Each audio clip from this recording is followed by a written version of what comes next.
Hello everyone. Today we will start the first unit, that is principles of testing.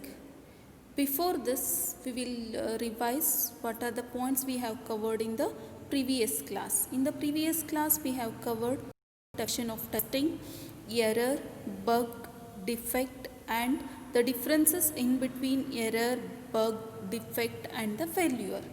Today we will discuss the fundamental principles of testing. Total 11 fundamental principles of the testing are there. We will study one by one in detail.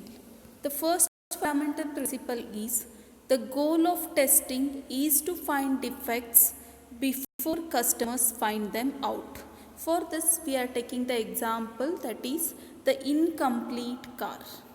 Here there are two persons, one is a car salesman and another is a customer.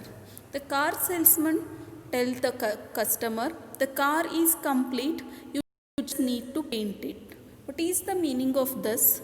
Here the salesman is telling to the customer that you need to paint it, means there is a incomplete car. In the same way, see this example, the sales representative is telling to the customer that this car has the best possible transmission and brake and accelerates from 0 to 80 miles per hour in under 20 seconds. But hearing this, customer replied, well, that may be true, but unfortunately it accelerates, means it moves faster when I press the brake pedal. When you press the brake pedal, it should stop. But when you press the brake pedal, even faster, means there is a defect, means this is also the incomplete car. What is the meaning of this example? In this example, if our job is to give the complete car to the customers and if our intention is to make sure the car works as expected with problems, then we should ensure that we can catch and correct all the defects in the car ourselves. This is the fundamental objective of testing. Testing is a means of making sure that the product meets the needs of a customer. There are two types of customers. One is internal customer and another is external customer. In this example, is in the incomplete example, the car salesman or sales representative acts as an internal customer and the customer acts as an external customer. See here, the company people or the development team is considered as the internal people or internal customer. Testing a product by the internal customer improves testability of the product and improves interactions between the development and testing team. The external customers are the end users. Therefore, we need to test every product before delivering the product, because sometimes there is a chance of finding the errors by the external customers. Therefore, testing should focus on finding defects before customers find them out. This is the goal of testing, is to find defects before customers find them out. Now we will see the second one, that is second fundamental principle. Exhaustive testing is not possible, means the complete testing of the product is not possible.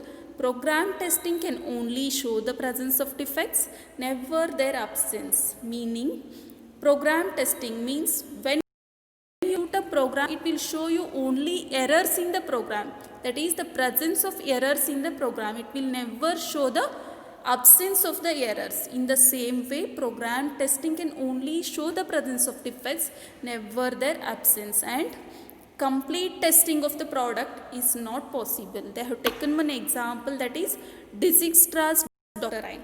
Consider a program that is supposed to accept a 6-character code and ensure that the first character is numeric and rest of the characters are alphanumeric. How many combinations of the input data should we test? If our goal is to test the program exhaustively, means completely. See here, The first character can be filled up in one of the 10 ways, means the digits 0 to 9. The second character through 6 characters, that is it can be filled with in 62 ways, that is digits 0 to 9, lowercase letters a to z and capital case letters a to z. This means that we have a total of 10 into 62 raised to 5 valid combinations, means 9 million combinations of data we need to test. Assuming that each combination takes 10 seconds to test, testing all these valid combinations will take approximately 2905 years. 2905 years include to check only valid inputs.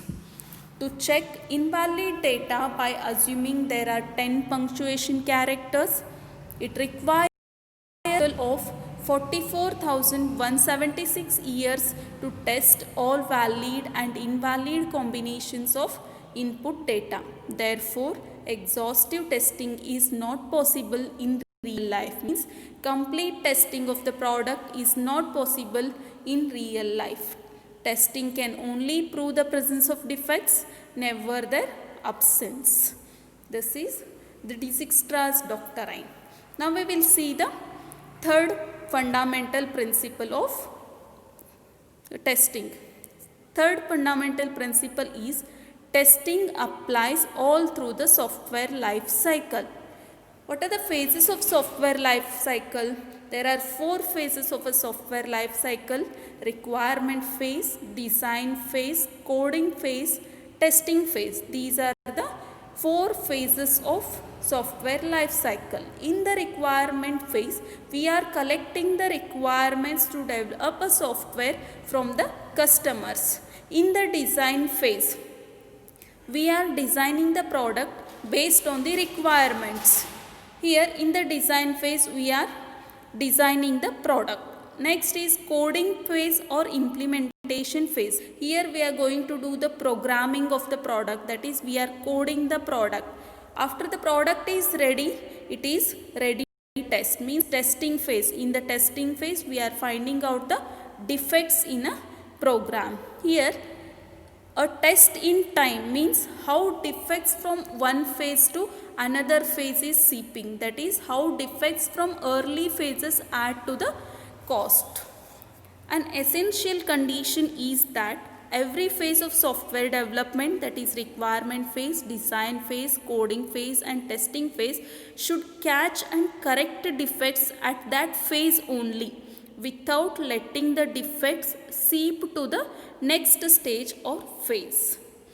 If during requirements capture, some requirements are erroneously captured and the error is not detected until the product is delivered to the customer, the organization incurs extra expenses for performing a wrong design based on the wrong requirements, transferring the wrong design into wrong code during the coding phase, testing to make sure the product compiles with the requirement, releasing the product with the wrong functionality.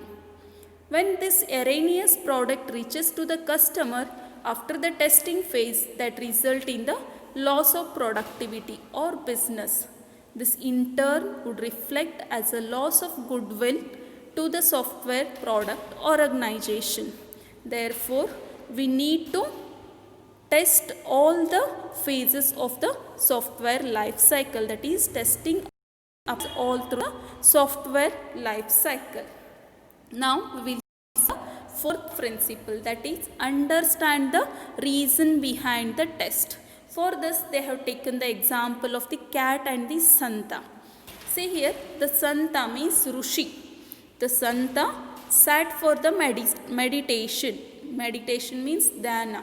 A Santa sat for meditation. A cat that was prowling around it was disturbing his concentration. So he asked his disciples to tie the cat to a pillar while he meditated. The event became a daily routine. The tradition continued over the years with the Santa and the cat's descendants. One day there were no cats in the hut. The disciples got panic and searched for a cat, saying, "We need a cat. Only when we get a cat can we tie it to a pillar, and only after that can the Santa start meditating." What is the meaning of this story? See here, Rishi is doing meditation daily in the hut, means in their ashrama there is a cat. When he sat for meditation, the cat was prowling around him. It was disturbing for his concentration. So the Rishi said to his disciples that to tie the cat. Those for the Rishi's descendants as well as cat descendants. There were no cat at that time. The followers, that is disciples, panic and searched for a cat. When there is a cat, then only it's possible to do the meditation for the Rishi. They will think. Means, what is the moral of the story? Means, understand the reason behind the test. Testing requires asking about and understanding what you are trying, knowing what the correct outcome is, and why you are performing any test. If we carry out tests without understanding why we are running them, we will end up in running inappropriate tests that do not address what the product. Before testing any product, first we need to understand why one test is as important as what to test and how to test. Therefore, here the followers of the Rishi should understand the reason behind the test. Means, why tie the cat to the pillar. First they have to understand, then only the testing is possible. Thank you.